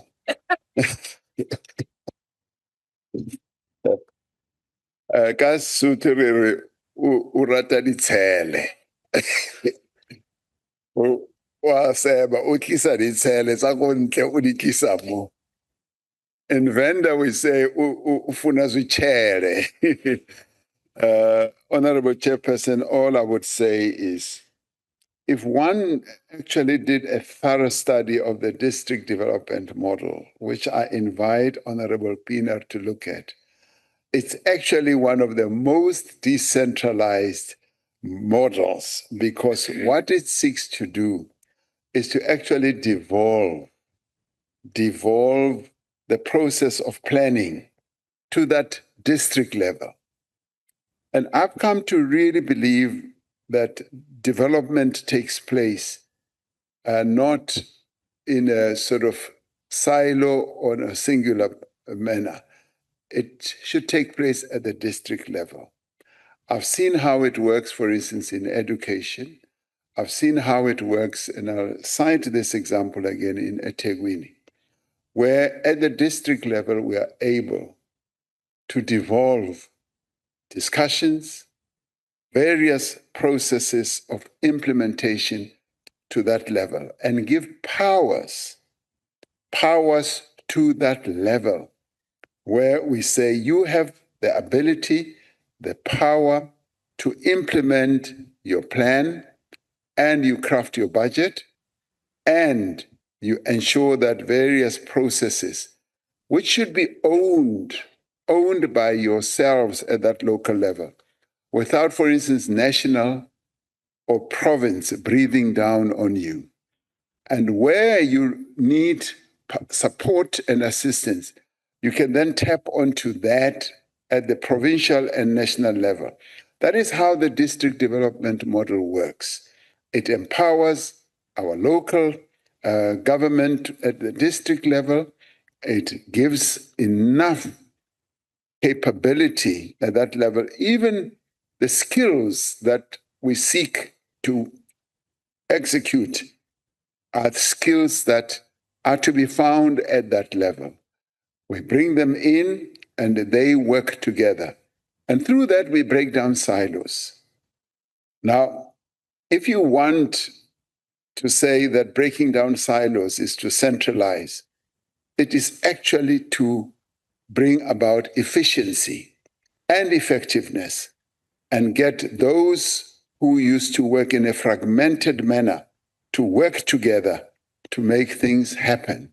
And that is how magic happens. If you looked at how Bafana Bafana won last night, they won because they were so well integrated. And I'm not a football commentator.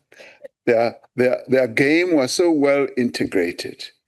And they acted, yes, as individual players, but acting together and for one goal. And of course, they scored one goal, which was the winning goal.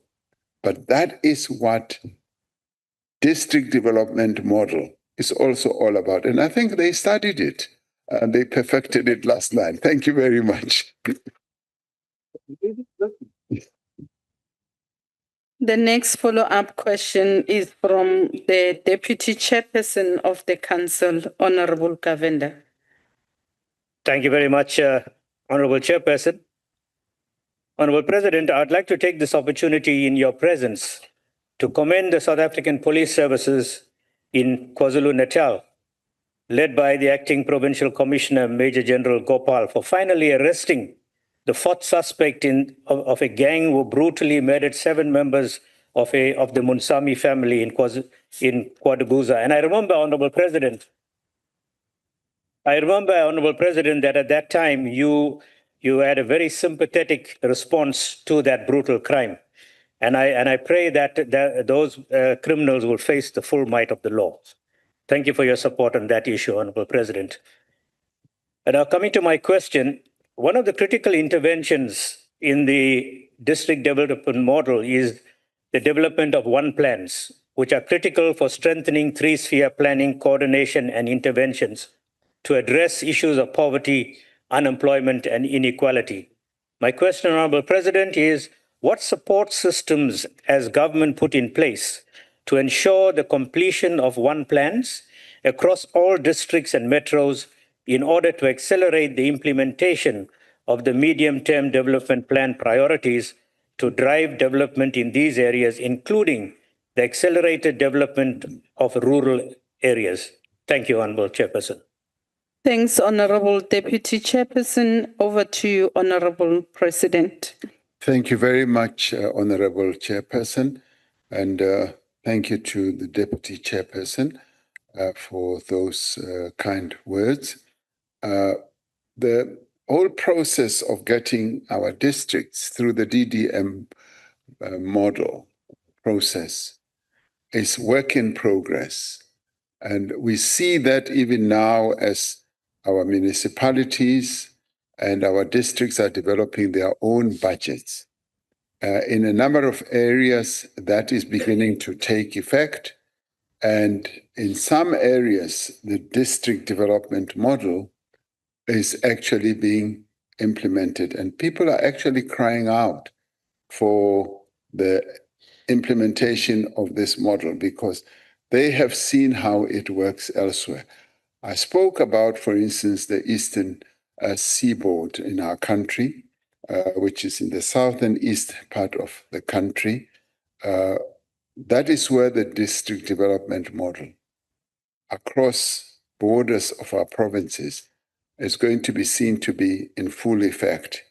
And the involvement of national and 2 provinces is going to be seen playing out to a point where, yes, as they embark on catalytic major projects, those will be part of the plans that will be developed in the metros that make up the Eastern Seaboard.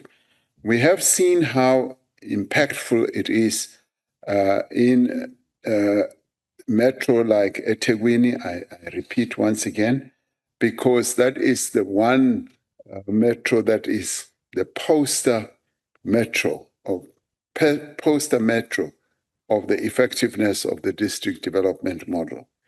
And it is going to continue spreading, particularly when the need for a single plan is seen by all and sundry, particularly now as the plans are being crafted and budgets are being adopted.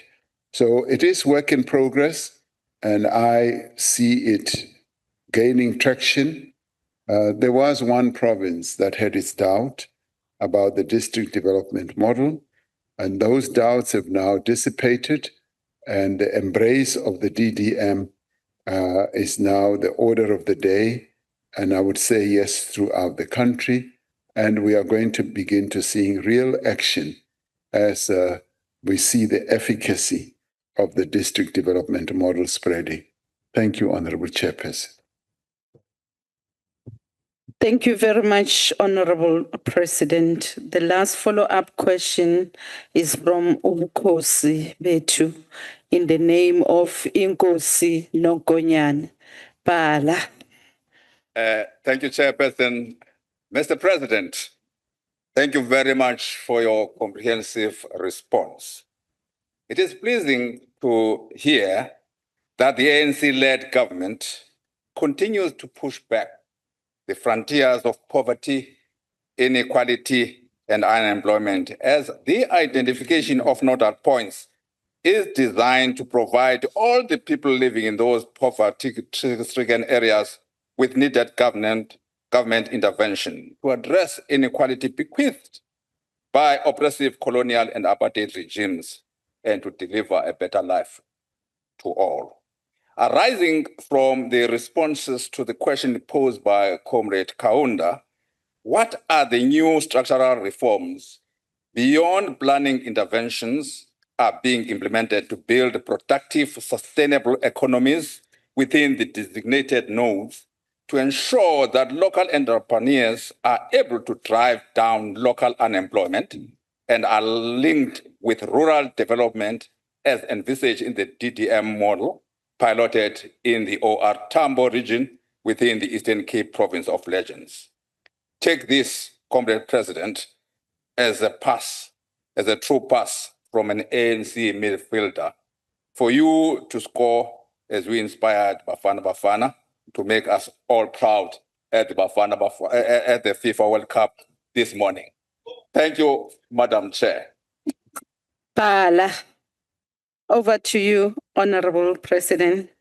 Honorable Chairperson, thank you to Nkosietu for that question. And maybe let me take a minute to expand a little on how we will see the district development model being truly implemented, particularly through the Eastern Seaboard development. And the Eastern Seaboard really incorporates iconic areas such as Coffee Bay, Port St. John's, Lusikisiki, Bizana, Kokstad, Port Shepstone, as well as Scotborough in KZN. Now that is, if you call it a precinct, that will be part of this Eastern Seaboard. It is quite an ambitious project, which is underway.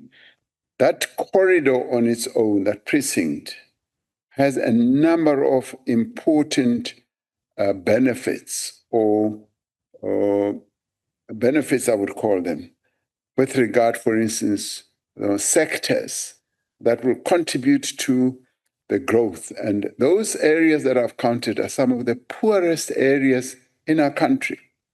You quote OR Tambo and the other districts in KZN. They're very, very poor. And we are focused on those areas, and it is very ambitious. It incorporates, for instance, tourism.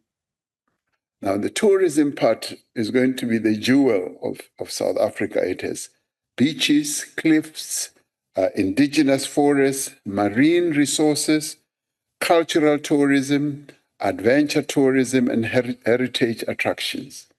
It also has agriculture and the ocean economy and renewable energy and the linkage of important roadways. And you will be aware that we are building 2 mega bridges, Msikaba and Mtento bridges, that are going to be the linkages and the pathways that are going to add a great deal of benefits to those areas, Coffee Bay and all of them, Lusikisiki, Bizana, and so forth, and Scotborough. Now, all that is going to lead to a great deal of development, and this is how the district development then fits in, because it is going to bring each of the municipalities, and it's going to bring in national government, provincial government, and we were just talking about it even yesterday.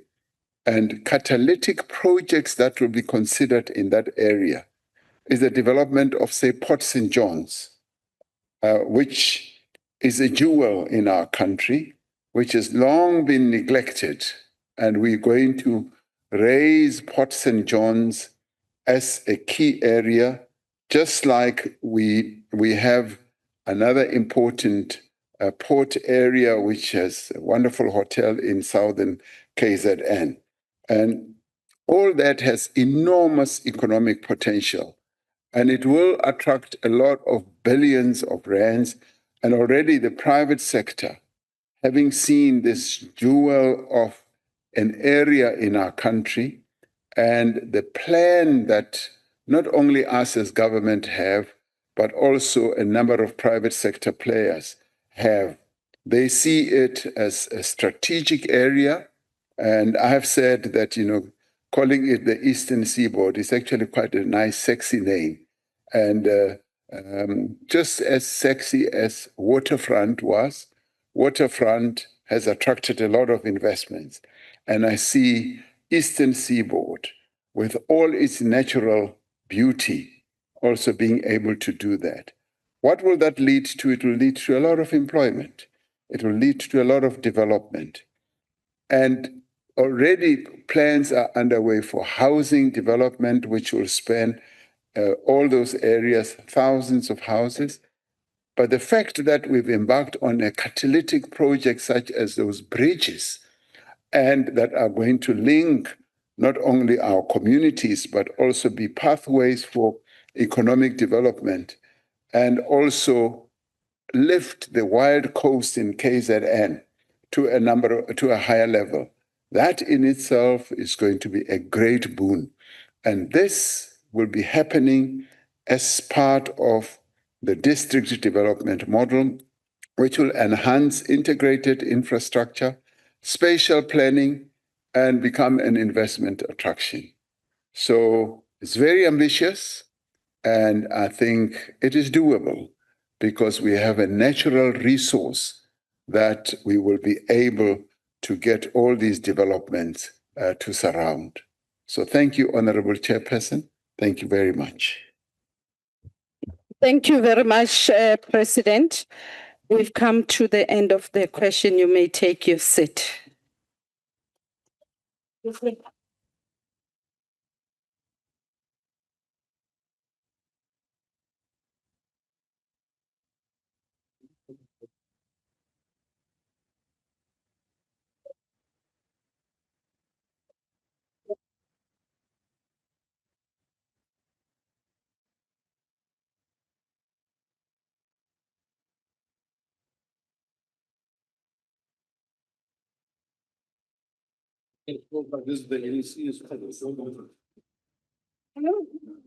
Honorable President, would like to take this opportunity, Honorable Badenhorst Order, would like to take this opportunity, Honorable President, to thank you for leading from the front in ensuring that government is responsive to the needs and the challenges of the people of South Africa. And this to us is indicative of you respecting the doctrine of separation of power by always availing yourself to account to Parliament and to the people of South Africa at large. And for that, we would like to thank you so much for respecting this august house, and also to thank the DG and the entire component of your administration, including your ministers as well. We've not had anything untowards in terms of them having to come to respond and be accountable to this house. And for that, we thank you. Honorable delegates, we have come to the end of the sitting today. The sitting stand adjourned until further notice.